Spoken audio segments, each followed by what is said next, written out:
伊朗昨天用无人艇袭击油轮，结果呢，一个轮机员在那个轮机房里面被打死了哈。那他这个无人艇是慢慢走，这快靠近了，突然加速，防不胜防，啪打到。现在主要是荷姆兹海峡了，所以这叫做能源动脉哈。荷姆兹海峡的问题哈，最窄的地方只有3公里，30几公里。好像最窄是平常30几公里，最窄的瓶颈只有3公里，所以这是很容易防。就是我只要把那边这瓶颈卡住了，你就很难了，你怎么过？哦，而且他已经宣布了，他昨天还没有宣布说封锁的时候，大家都不敢动。200艘油轮在荷姆兹海峡，200艘在外面都停那个不动。你看那个图上密密麻麻的，他不敢动啊。哦，而且他昨天说我要先打英美的油轮，今天说通通不能动，谁动我打谁。哦，那所以呢，油价跟天然气价格会飙升哈。那因为波斯湾很多国家的油气设备都停摆了，也不敢动。哦，那如果超过1个月，我现在就看时间长短。如果短的话就还好了，因为各国也都有一些库存啊等等，甚至呢之前还有船在海上走嘛，哦，所以呢15天之内会到，所以那个我们还可以这个苟延残喘一段时间。但如果拖到1个月以上，原油就可能从80涨到120美元，那这个天然气可能涨130%以上，哦。那另外呢，卡达能源设施也被无人机攻击，所以呢，它也停产的天然气跟相关的产品啊。那我们有差不多33%从卡达来哈。那全世界的2成的油气都卡在荷姆兹海峡，所以《纽约时报》说，影响最大的是台湾、日本、韩国、中国哦。那其中台湾最脆弱哦。那就是当时你要把核1、核2、核3停掉的。当时讲说，你让他再延嘛，人家都可以延嘛，延个20年、30年好，就是不肯。当时就很多人警告你说，你靠的气是非常危险的。你这个储存量有限，夏天只有7天，冬天11天到14天，本来就脆弱了，这一下弄更惨，就是不听啊，就是不听啊。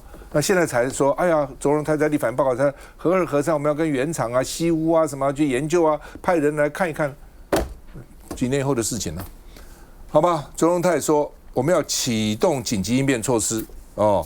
经济部说短期供应无虞，我也相信短期一定无虞，短期是多短嘛？哦，那现在的经济部说我们有3阶段方案，第一个我们提前备货，第二个跟亚洲、日本、韩国去调货，第三个市场买现货哦。而且呢，因为我们这个跟美国已经签约25年的约，最大的厂商，所以呢，最快6月也许他可以交货给我们。现在才3月初，到6月能3个月怎么办哈？如果拖到4月，龚明鑫说全面采用煤电产品，没有这个气了，就是也没有油了，用煤来发电。那我们不是还有绿电吗？还有海上风机啊、太阳能吗？那太少了，那个大概就10几%，而且还要看天吃饭。所以呢，就不要算那个了。最后不行就是煤了，用煤来发电，又回到最原始的方式。我们看一下。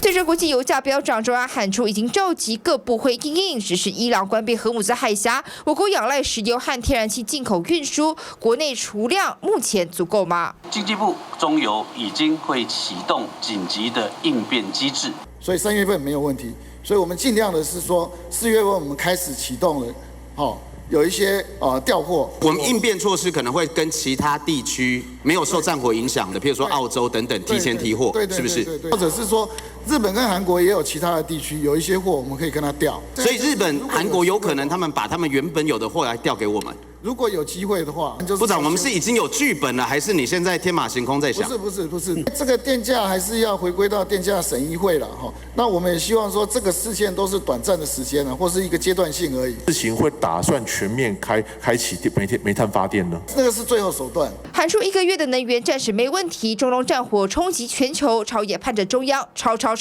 前部署。来，贝讲，其实我就直接，因为这个事情其实是等于是我们的国安危机啦。老实说，我们常在讲说国安危机，国安危机，但是真正对我们现在中华民国真正的国安危机，第一个当然是能源危机、少子化危机，然后还有两岸，甚至未来有产业危机。这次的这是为什么龚明鑫会来立法院的原因，是因为今天是做台美关税的报告，所以他顺便来这边来去报告说台美关税的一些细项。但是因为这个案子现在目前这个荷姆斯凯那个海峡被封锁这件事情已经影响太大了，所以刚好今天有这个机会，行政院长在，龚部长也在，我就直接问了。那变成是说，我问的第一个问题是说，假设这个被封的时候 ，LNG 因为卡达我现在才知道33.7%，卡达是占于我国超1/3以上的 LNG， 假设真的被封的话，那对我们的电价会有什么影响？会不会涨价？他说啊，目前应该不会缺电啦，至少他跟我记得像是到5月、6月不会缺电。我们想办法，就刚刚听到的那些说我们向国外调货啦。老实说，当下不会，当下只是因为时间也很短，我只有15分钟，最后面只要3分钟时间，没有当下去反驳。但是相对来讲，事后听一听，其实这蛮不实际的，因为市场机制就是这样。老实说，台湾需要，日本、韩国也需要，中国搞不好自己都需要。那而且台湾对于说整个能源的需求，错误的能源政策，导致说我们现在能源的危机的窘境。所以在这种前提之下，我第二个就问最现实的啊，那你说不会缺电，会不会涨电价？他不敢回答，他说要就丢给这个电价委员会去决定。但是如果说假设真的到6月，也就是我们讲说战争如果延续到4个月之后，可能不止说缺电有可能，涨电价更有可能。那最后面就直接问啦，那是不是煤炭发电厂全面启动？他说是最后的手段，但是没有说不会。4月没多少时间呢，如果不行是4月，所以他说是最后的手段。为什么台电不敢讲？因为台电的天然气是跟中油买的。中油进口卖给台电，没错。当时2个去抢，说我要就中油抢赢了，中油现在很后悔，搞了半天我干嘛要去抢到这个进口？就包括3阶、4阶都抗议一塌糊涂。那本来是台电直接可以买的，现在搞到中油身上去啊！老陈怎么看？我觉得这个美国以色列联手打伊朗啊，是一个活生生的，但是基本上距离台湾是蛮遥远的兵推。我常常最看不起兵推，你知道吗？因为所有的兵推都第一个阶段打1个礼拜以后，我们产胜但是牺牲多少？我跟你讲，1个礼拜的兵推算什么？现在你如果凭良心讲，美国应该是算大获全胜吧？你看他第一天杀掉那么多人，而且是高层，不是大获全胜吗？但是你看大获全胜之余，1个礼拜以后，现在才晓得，即便你赢那么多，还是没完没了。那这个兵推通常都没有推到后续，到底是怎么样？那现在你看台湾说是我们有韧性 resilience， 现在乌克兰常讲，拜托不要讲我们 resilient， 我们最怕就是你们赞美我们用这个字，我们都受不了，你还赞美我 resilient， 我4年了，哎，我到哪一个地方去逃啊？对不对？我说我没有韧性都讲不出口了。所以今天你看，我们常常讲说，如果老共围堵我们可以维持多久？1个礼拜、几天，对不对？现在那么遥远的荷姆斯海湾海峡，但是那边要封锁的话，我们就只有3个月。所以你看这个所谓韧性，写的公华义啊，这个打不得的。但是呢，我觉得这次不但是这个川普难以收拾，我觉得苏俄跟老共其实也很没有面子啦，因为你看川普打委内瑞拉，老共跟俄国出几个嘴，有没有表现任何 backup 的资源？没有啊，为什么？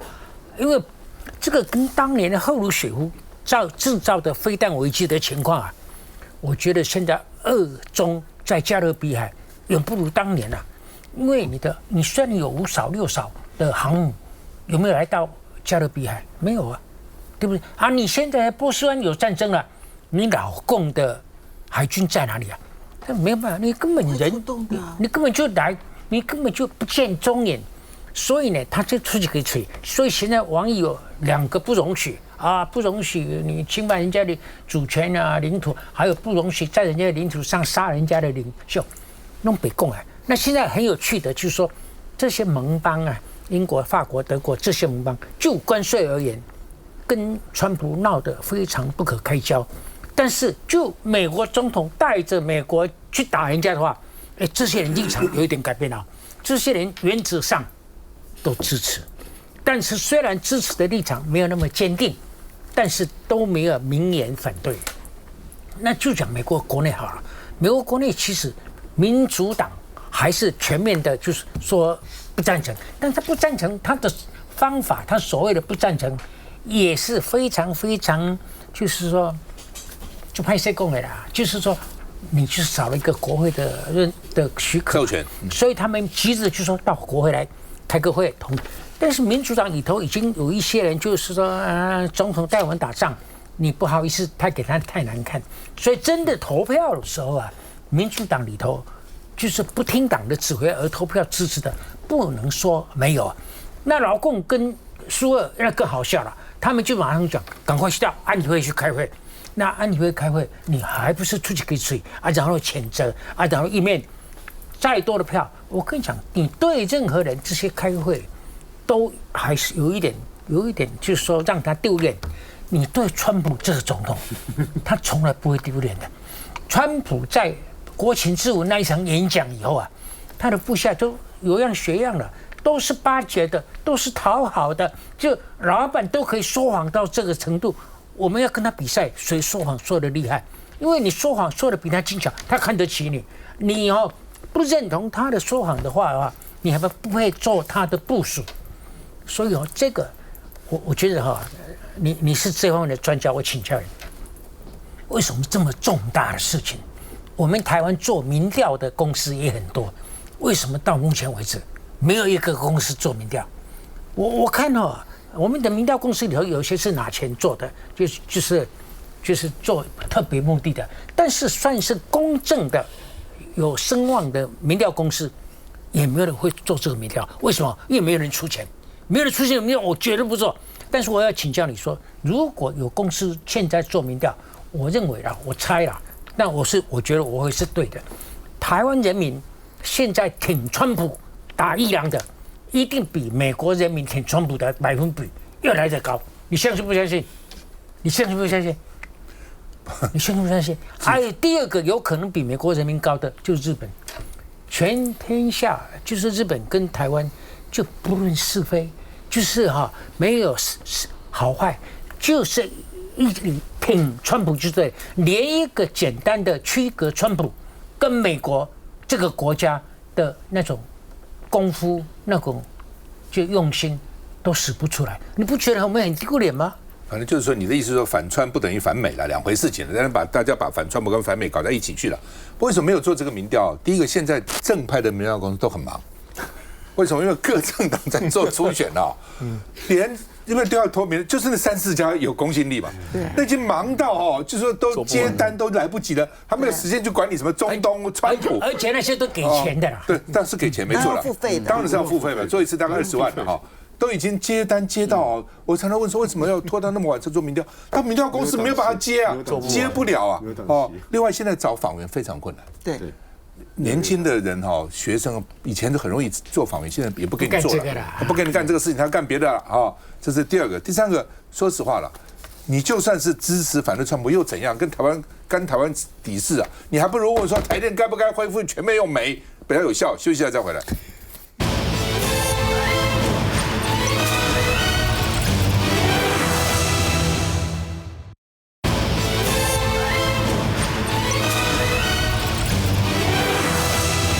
军购这个礼拜五要复委了那国民党版没有确定因为好像是这个党部跟党团也有不同的意见那党团是不是完全一样也不见得就是反正有各种，其实也无所谓很多时候也有很多时候以前有些20几个版本，受到立法院也有这种情况了。不过让军购牵涉比较广总是希望说是不是能够一个版本。那党中央跟智库是3500亿加 N。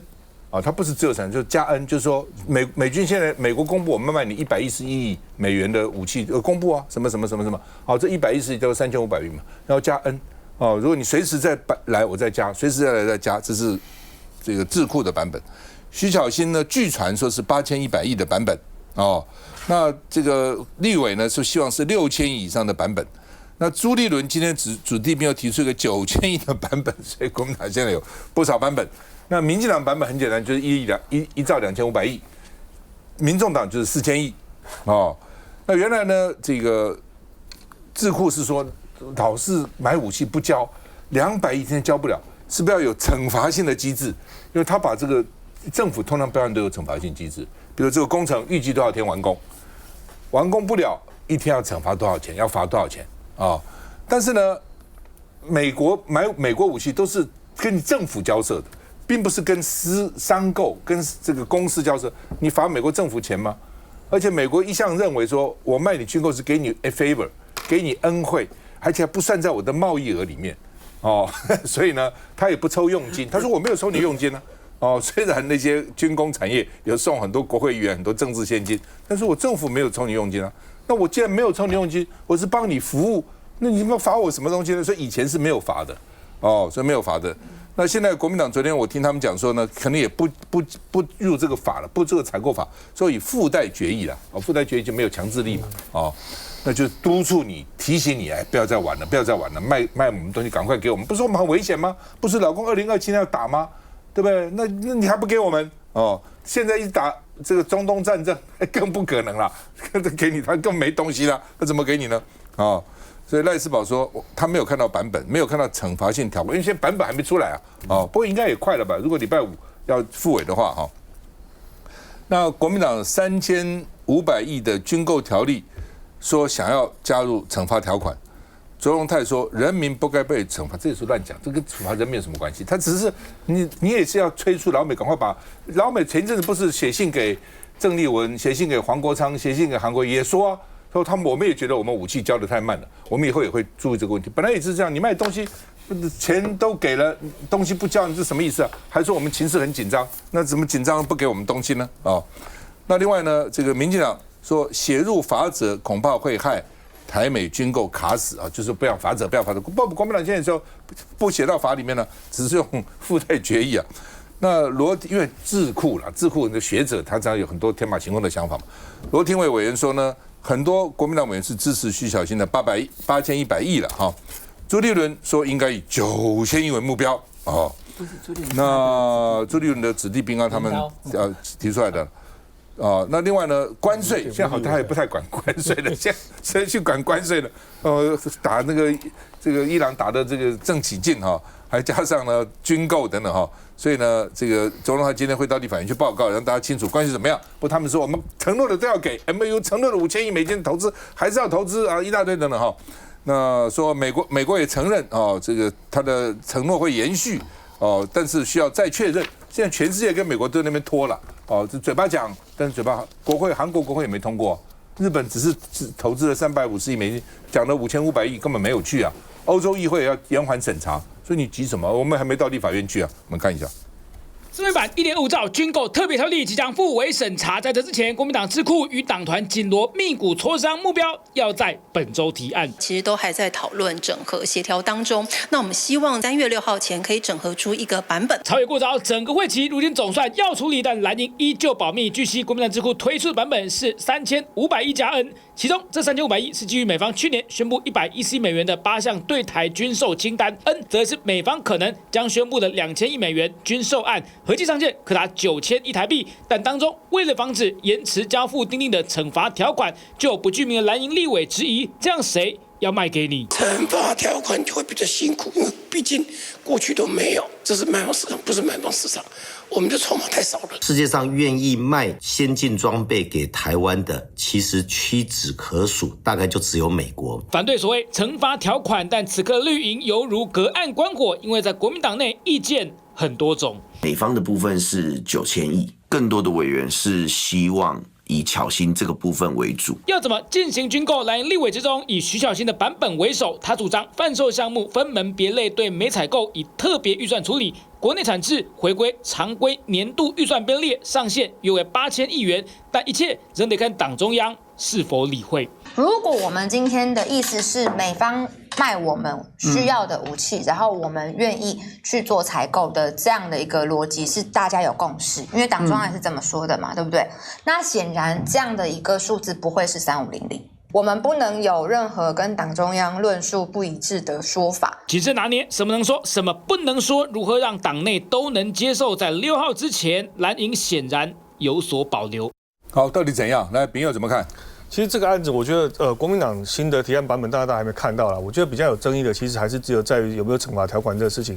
那刚刚其实就是赵大哥已经讲了哈，因为军售这事情，其实美国政府就是一个服务的部分，你说要去惩罚它，其实很困难，因为真正出问题的并不在美国政府的作业部分，而是只有在这个厂商的这种生产能力上。另外一个很重要的关键就是说，一般军售的项目，它牵涉到的其实就是说是一个影响力比较大的。也就是说，它可能影响到整个区域安全局势，甚至譬如说，他们一直控制说，给台湾什么样的军备力量，不会让台湾有这个对其他国家有威胁到的能力。所以军售的事项，其实它是一个很特别有政治考量的一个品项，并不是像商售说，我只是一个金钱买卖交易的情形。所以我觉得在这个事情上，要多加考量啊。当然，目前为止没看到，我觉得也是一个好事。那另外一个部分就是说，国民党后面提出来的版本，我觉得其实是蛮值得讨论，就是说，在对美的采购的部分，好，跟在台湾合作、跟美国合作或是产制的部分，是不是要分开来看？其实我觉得这个是蛮合理的，就是说，因为其实后续包含我们讲的后勤补保的部分，也就是长年度的要持续维持性的这种费用的部分，事实上不应该在一个短期的8年的这种特别预算里面去执行，我觉得这个是有其道理的哈。所以目前陆陆续续来看，除了民众党提的版本有点比较难以理解之外，我觉得比较好的方向就是说，其实慢慢已经回到一个正轨的情况来讨论。那当然，另外一个情形就是说，到底这些支出了哈，是不是能够真的帮助台湾面对这个2027的这个情形？我觉得美国自己要想清楚，就是说到底怎么样的情况能够帮助到台湾。那伟汉，因为从这个赖清德总统投书美国的媒体，然后开记者会说要打造台湾之盾，提出400亿的这个军购特别条例到现在大概已经超过3个月了。这3个月以来，我的意见跟很多的国民党支持者看来完全不一样，所以也承受很多的这个批评跟攻击啦。那我也跟观众朋友报告因为我的态度很清楚，就是希望他能够发生今天的状况，程序委会排案礼拜5能够复委，然后到国防外交委员会去好好的审。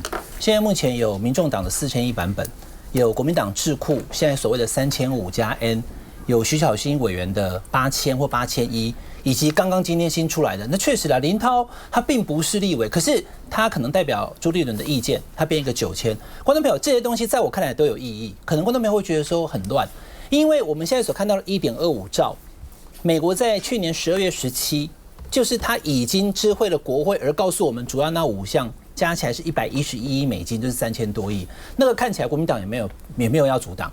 只是后面还有4项，国防部有讲，可国防部又一直卡在那边讲说，因为还没有知会美国国会，所以不能说，可能应该是防空系统、爱国者飞弹这些东西。那我也觉得需要，所以你看像为什么会有徐巧芯的8000亿，或者是林涛建议的9000亿，就是还在往上加嘛，那一段嘛。好，那国防部在今年的1月14号，我时间都非常清楚，大家回头去看po 了个脸书。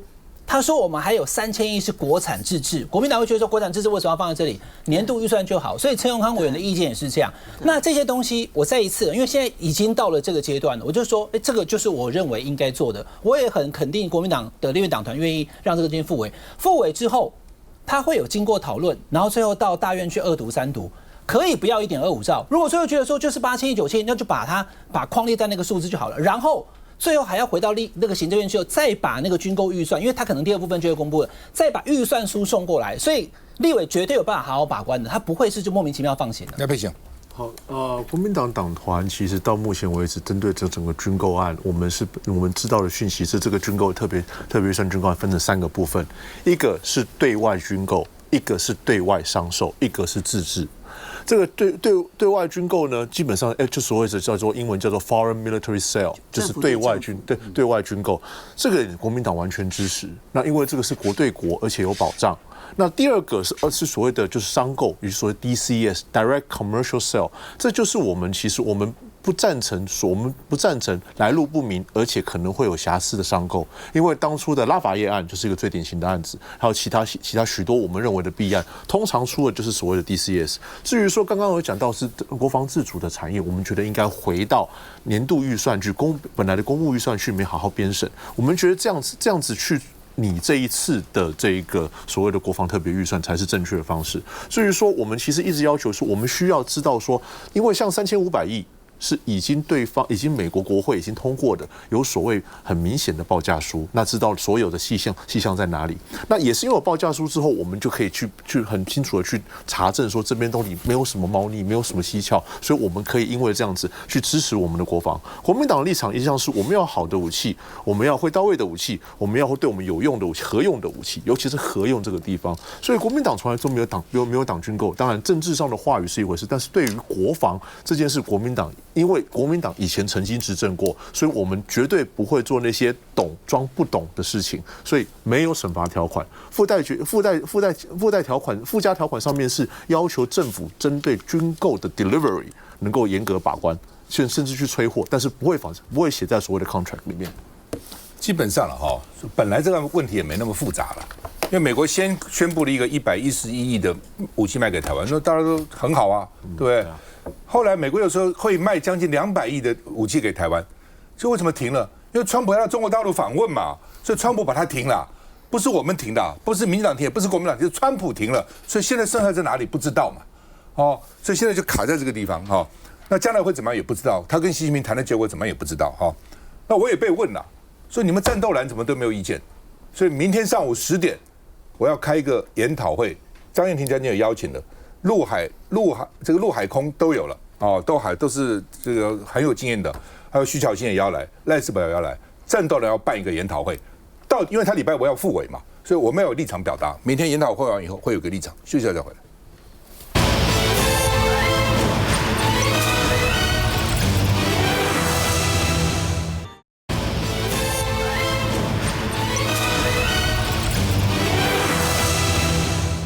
因为香港媒体报道了所以我们的内政部长刘世芳这个他的外甥是大陆企业的高管，那他也收了政治现金。那刘世芳说呢，这是7年以前了我也依法申报那另外呢，蓝绿会不会合？原来一直讲说绿白合，蓝绿为什么说传出来说彰化县长王惠美被传出来所以要当内政部长？因为他两任满了嘛，彰化那说因为呢，这个赖清德很欣赏他，说他这个要预算什么都很认真所以呢，会不会如果这样的话，就不是又变成蓝跟绿的合作了吗？说他有可能当内政部长，也有可能当交通部长那到底会不会教育部长、内政部长、教育部长所以呢，而且会不会表示赖清德你看也是这个容纳这个贤能的地方首长那谢龙介说：“哎呀，赖清德是故意吓刘世芳的啦。你最近人别的部会首长都是很安静，你跳来跳去，一下搞这一下搞那个所以呢，谢龙介是说剑指刘世芳那刘世芳呢不清楚有这个事情吗？他也实在很难回答，冷回答说不清楚说王美惠传出来要接王惠美接出来要接内政部长那另外王定也闹事了，说有小三到人家家里去一夜都在那个地方多次夜睡那王定说我去年已经离婚了所以呢我已经单身了，我这么大年纪单身还是我私生活两人的行为各自负责那另外呢，主要因为他牵涉到很多的花边新闻那民进党现在说要用更高的标准自我规范，那民进党会不会用党纪不知道那另外因为很多新人都找王定宇去站台等等也拉他嘛，所以呢到底怎么样？新人到底会不会受到影响，也是大家关切的话题。我们看一下。这个八竿子打很远。对于被指控占红层的外甥，这一次刘世芳终于亲自回应。其实我并不清楚他的工作，但是他从这几天的报章媒体上出来的部分是，他在2023年到中国是担任专业经理人。按照监察院的政治献金法，我们本来就应该申报。我的婚姻关系在去年2月就已经解除了。一现身就明说自己已经单身，民进党立委王定宇会急于讲清楚，都是因为。周刊爆料，他与小13岁的医美集团执行长社交名媛去年6月传出绯闻。王定宇到女方台南后天约会，下车笑得灿烂。有熟人问及王定宇怎么会来，女方直言来附近选民服务。但在去年10月，医美集团总裁去找女方，王定宇的车子停在车道未熄火，总裁上楼看见王定宇的竞选背心。你们什么时候看过我穿背心？我也不觉得这么老了单身有什么好讲的哈。两人多次被捕捉出双入队，从台南到台北。去年底，两人一同开车回住处，王定宇打扮低调，隔天近中午离开。大家是朋友，我觉得2个单身的人，大家都成年人了哈，各自对自己负责。但没想到去年12月29号晚上进去，31号又出现，但疑似避嫌，两人相隔4小时错开。直到今年1月，王定宇还独自开休旅车进住处，待了约2个半小时，但这一次没过夜，深夜驱车离开。是不是有人涉嫌？被北检侦办当中，要透过误导，把它变成什么男女之间的问题，去转移相关的刑事案件。对此，医美集团总裁发声明，对于被指控涉嫌性侵，子虚乌有。本人当时目击刘女士与王定宇共处一室，当下或许有情绪激动情况，已委任律师厘清真相，并强调该女士不属集团一员。没想到王定宇的感情事又掀风波。谈笑风生。好，老沈，你对王定宇非常肯定，来说一下。是这样的啊，我觉得王委员是很厉害的。我觉得很少男人能够处理他的绯闻处理的这么镇定，而且谈笑风生。我觉得这不是这1、2天的事情，他已经晓得这个是迟早会爆发的。所以呢，他已经去年就把老婆处理好了，就已经离婚了。而且处理完以后，老婆跟他还是很要好啊，还是在他的服务处上班啊。所以他现在就把他该牺牲的都已经接了，然后就非常干脆的定义他跟那个女人是一个成年人，单身，是什么事情都可以干的。哎，我都接了，我所有的伤害都已经承认了啊，到此这个你们还要多讲闲话，那是你们的事情啊。你觉得还有下面还有吗？他真的是处理的是可以很不干净的，他把它处理到他的眼光里头，他的界定范围里头是相对干净的。你没有话讲，我们是不应该多讲话，有什么好讲啊？武汉。因为这个过程当中我想谈刘世芳就好了，因为王定宇委员他也出来跟大家说了就因为对于这个周刊所讲的，我也看了一下，关系很复杂。那大家如果有兴趣可以去看一下。但是王定宇委员现在目前他说去年2月就已经跟太太离婚了，所以他现在是单身的状态。那单身你要交朋友，后续他就自己负责。刘世芳委员这一题，我倒是因为跑政治记者会想说，真的吗？他有2个点让我有这个撞击感觉。第一个就是刘世芳18被换掉了。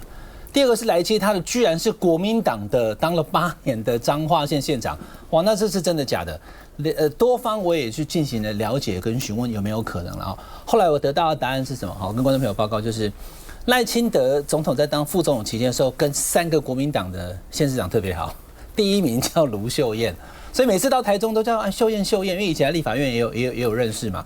然后呢，第2名呢就是黄敏惠跟这个就是王惠美，彰化的县长，所以他就是很喜欢蓝绿，反正大家就地方去做嘛。可是现在因为卢秀燕市长看来2028非常有可能代表国民党，他是其中之一的人选嘛，跟赖清德总统的互动就没有像以前那么的热络了。但有没有好到说要找黄敏惠或者是王惠美嘉义市长跟彰化县长，因为这2位到今年年底都会届满，直接入阁？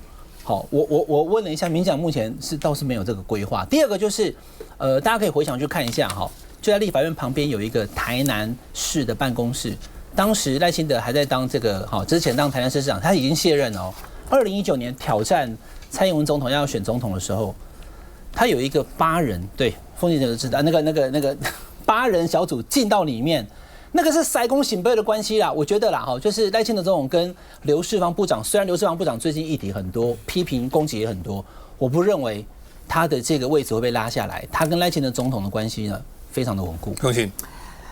王定宇的事情他自己解决，我没有什么想评论的。刘世芳这件事情啊，当然我觉得如果说是王惠美会用任何的一个方式，然后呢入阁的话，那这不叫做蓝绿合作，这个叫做挖墙脚。好，我觉得这件事情是要先理清的，因为所有的合作应该是政党对政党，用个别抓夫，其实那是挖墙脚，那并不是真正的合作。那你现在蓝白的合作是政党对政党，那是完全不同的。那至于这个刘世芳呢，他的外甥的这个情况哦，那么当然政治现金这件事情，不管他时隔多少如何这样子啊，其实对我们来说，你任何台商经营其实都没有什么太大的问题。就好像高金素梅在你政府很无能的时候，没有快筛试剂的时候，他想尽办法帮原住民朋友找到快筛试剂，他现在被调查。那请问一下，你刘世芳又算什么呢？这是检调的问题，当然并不是刘世芳的外甥的问题。不过我其实有高度怀疑哦，因为就我所知道，中国大陆其实它的密密麻麻的网，就算再广，坦白说还没有波及到这么远的地方。你想外甥就算亲也是姐妹的儿子，其实不会波及到这么远。我其实高度怀疑，因为他是香港的媒体先报道的，我反而怀疑是这个刘世芳他的外甥，他的公司的对手，因为知道他的背景，所以故意这样爆料的。借由这样的爆料去打击他的外甥在中国大陆的发展。会不会有影响？我认为会有影响，所以这才是我们现在其实要面对的一个。其实不见得是中国大陆密密麻麻的真的知道你的亲戚范围有多广，反而是你的竞争的对手常常会拿来做文章。接下来再回来。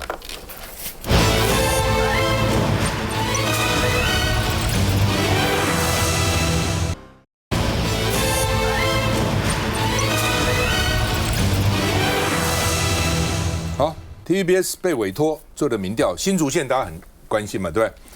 那如果说是这个对比，徐欣莹43比郑朝芳的31，郑朝芳现在是竹北市长啊。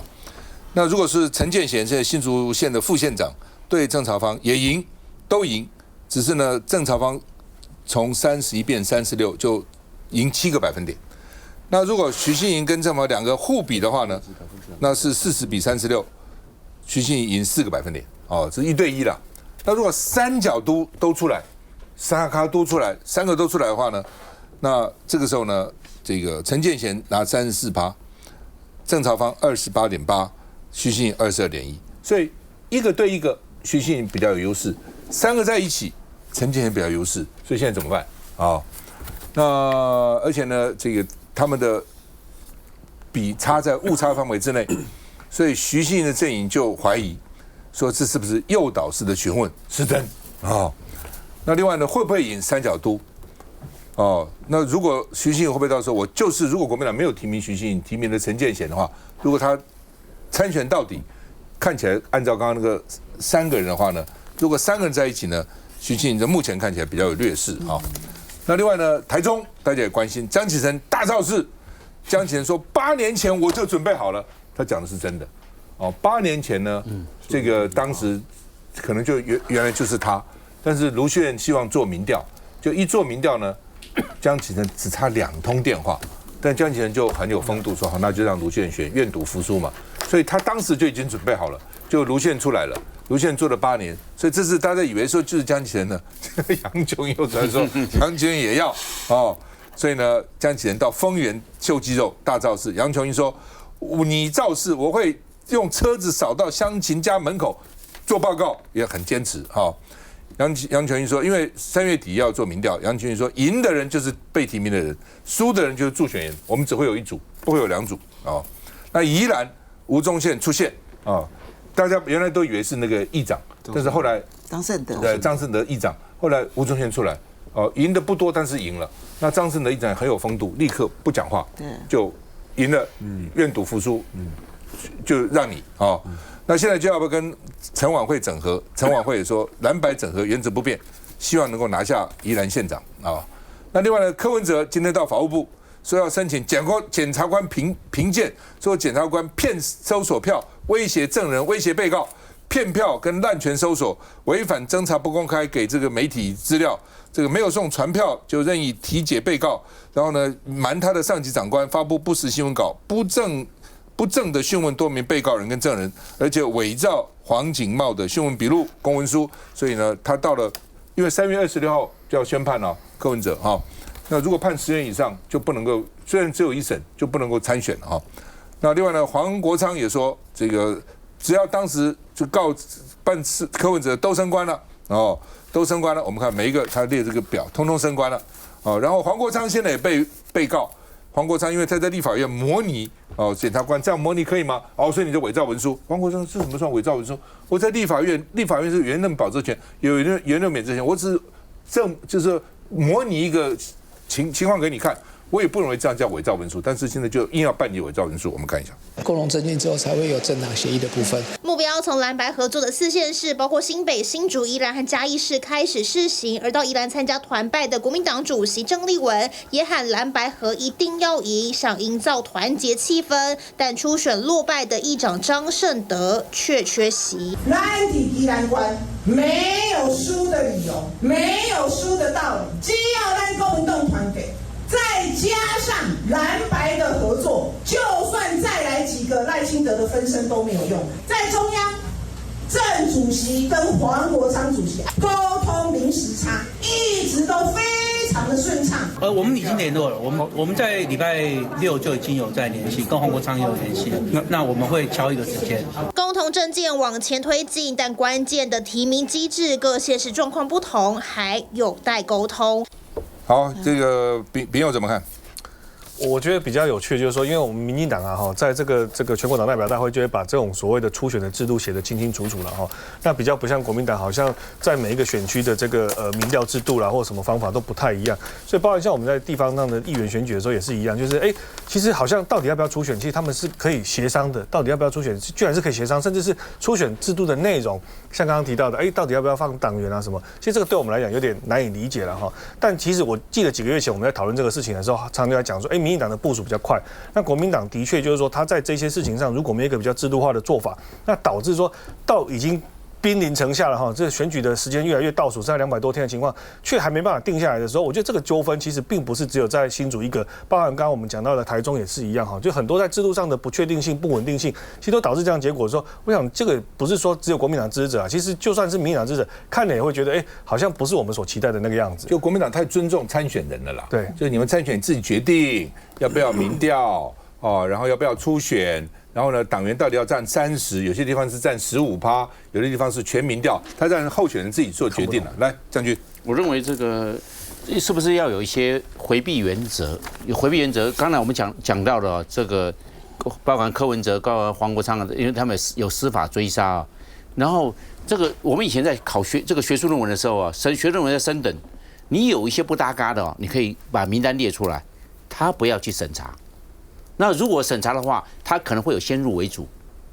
那是不是这个回避名单？因为既然大家都认为，舆论上也有讲，司法是被控制的，那这个时候是不是把它搬出来，把这个回避掉，然后其他的这些人来做审判？我认为是不是这样子？要不然的话，他是追下去，他为了升官，他是不是一个政治的预设立场？会不会这个样子？我刚才讲了。好，我今天看了这个民调，当然第一时间这样看到的时候。我对这个问题我是有意见的哈，因为前面先是做对比式，就是两个候选人，然后去对民进党的候选人，对比式的民调，徐欣妍领先，然后呢互比式民调，徐欣妍领先，怎么会有第3题叫做如果徐欣莹以无党籍参选？如果他在前面对比互比都领先，那为什么提名的不是徐欣莹，而是陈建贤？然后说萨卡都的时候，徐欣莹会输？我觉得如果这份民调是国民党党中央委托的，那就很有问题。我觉得凤馨讲的是有道理，所以我觉得今天我们讨论民调，就是新竹县问题还没有解决。对，没错。宜兰跟台中其实都是不成问题的。来，贝强。我蛮欣赏这次在宜兰初选里面张胜的议长的风度，因为很少说在地经营这么久了。